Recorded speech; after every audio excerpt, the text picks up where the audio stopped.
آئیے کتاب رحمت سورہ الکہف اٹھائیں۔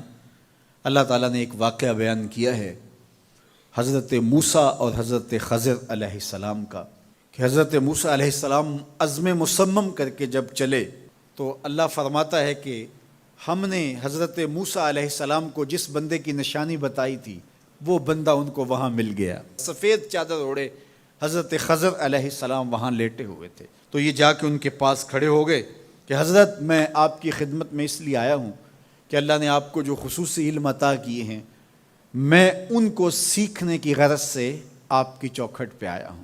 کہا تم میرے ساتھ صبر نہیں کر پاؤ گے، معاملے مشکل ہیں، سفر دشوار ہے، منزل کٹھن ہے، اور میرے معاملات ایسے ہیں کہ تم اعتراض کرو گے، اس کے بغیر تم رہ نہیں سکتے۔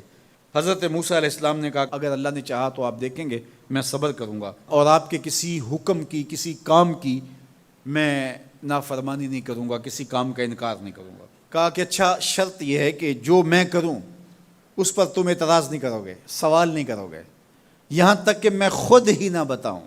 تو کہا کہ یہ شرط ٹھہری، میں کوئی بات نہیں کروں گا۔ فانطلقا، دونوں چل پڑے، دریا کے پار جانا تھا۔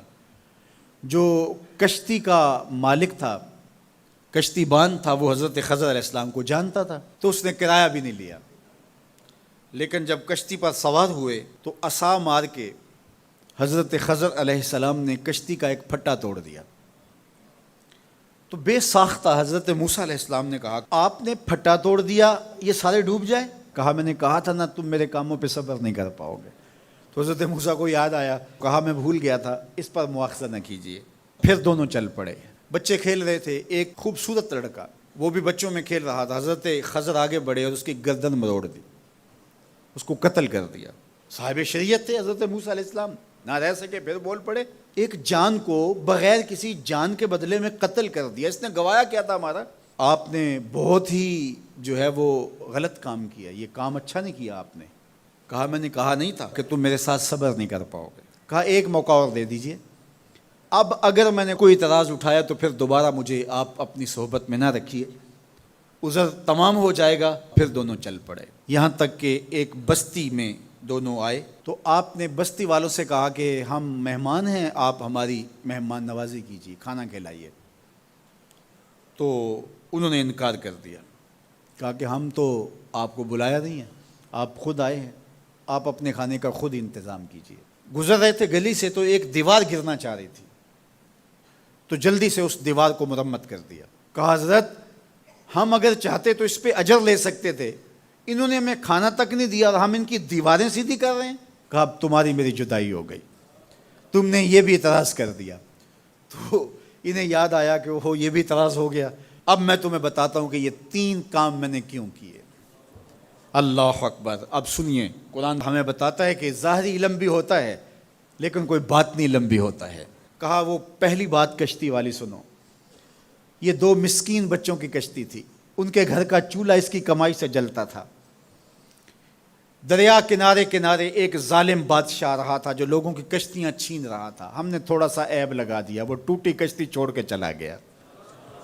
اب وہ تھوڑے سے پیسے لگا کے کشتی مرمت کرا لیں گے، گھر کا چولہا جلتا رہے گا، بتاؤ اچھا کیا یا برا کیا؟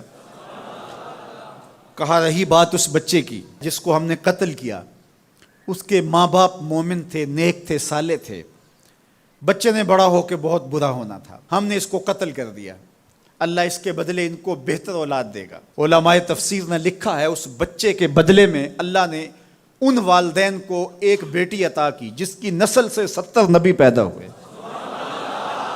دیوار کی کہانی بھی سن لیجئے، یہ شہر کے 2 یتیم بچوں کی دیوار تھی اور اس کے نیچے ان کا خزانہ تھا، اور ان کا باپ بڑا نیک تھا۔ خزانہ دیوار کے نیچے ہے، دیوار گرنا چاہ رہی ہے، کسی معمولی دھکے سے گر جاتی۔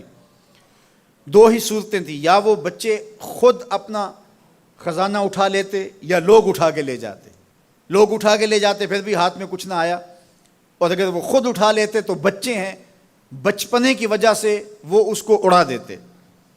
تو ہم نے اس کے اوپر دیوار کھڑی کر دی، جب تک وہ اس قابل نہیں ہو جاتے کہ یہ خزانہ نکال کے اس کو صحیح مصرف پہ لگا سکیں، اتنی دیر تک دیوار گرے گی نہیں۔ اللہ اکبر۔ وہ کسی وجہ سے دیوار قائم رہے گی، اور جب وہ اس عمر کو پہنچ جائیں گے جس عمر میں وہ اس خزانے کو سنبھال سکیں گے تو پھر دیوار خود بخود گر جائے گی اور یہ خزانہ نکال کر کے اپنے کام پہ لے آئیں گے۔ میں جب پہلی مرتبہ اس کو جو ہے وہ غور کے ساتھ تلاوت کیا تو مجھے یہ لگا کہ اس کا انطباق پاکستان کے حالات پہ بھی ہو سکتا ہے، اس لیے کہ یہ بھی یتیموں کا سرمایہ ہے۔ کتنے یتیم روتے بلکتے رہ گئے اور ان کے سر سے جو ہے وہ سائے اٹھ گئے اس وطن کے لیے، لیکن میرے مالک نے اس ملک کے خزانوں پر گہرے پہاڑ اور بڑی بڑی دیواریں کھڑی کر دی ہیں۔ جب تک یہ قوم بلوغت تک نہیں پہنچے گی اتنی دیر تک وہ خزانے ظاہر نہیں ہوں گے، اور جب یہ قوم اپنی بلوغت تک پہنچے گی، شعوری بلوغت، فکری بلوغت، علمی بلوغت، اور رب سے جو وعدہ کیا تھا پاکستان کا مطلب کیا، لا الہ الا اللہ، جب اس بلوغت تک یہ پہنچ جائے گی، اس وعدے کی تکمیل ہوگی، پھر رب دیوار ہٹا دے گا اور پاکستان کو اللہ اتنے خزانے دے گا اور پاکستان ایسا مالا مال ہوگا دنیا دیکھنے آئے گی انشاءاللہ۔ اس لیے رب نے دیواریں بنا کے رکھی۔ تمہارا باپ معین الدین چشتی بڑا نیک تھا، تمہارا باپ داتا گنج بخش علی حجویری بڑا نیک تھا، تمہارا باپ حضرت مجدد الف ثانی بڑا نیک تھا، ان کی وجہ سے میں دیواریں کھڑی کر رہا ہوں اور مضبوط حصار لگا رہا ہوں تمہارے خزانوں پر، اور وہ وقت آئے گا جب تم بلوغت کی عمر کو پہنچو گے، دیواریں ہٹ جائے گی اور تمہارا وطن زمانے پہ مہکتے پھول کی طرح اور چمکتے ستاروں کی طرح اور روشن آفتاب کی طرح چمکتا اور مہکتا دکھائی دے گا، اور زمانہ پاکستان دیکھنے آئے گا، پاکستان دنیا کی قیادت کرے گا انشاءاللہ۔ تو کہا یہ تعویل ہے ان باتوں کی جو باتیں میرے رب نے مجھے بتائی، اور یہ میں نے اپنی مرضی سے نہیں کہیں، اور جو میں نے کیا اپنی مرضی سے نہیں کیا۔ تو یہ باطنی باتیں ہیں، شاید یہ باطنی باتوں کے جوش میں یہ بات بھی میں کر گیا۔ وہ کیا کسی نے کہا تھا کہ بھری محفل میں ایک راز کی بات کہہ دی،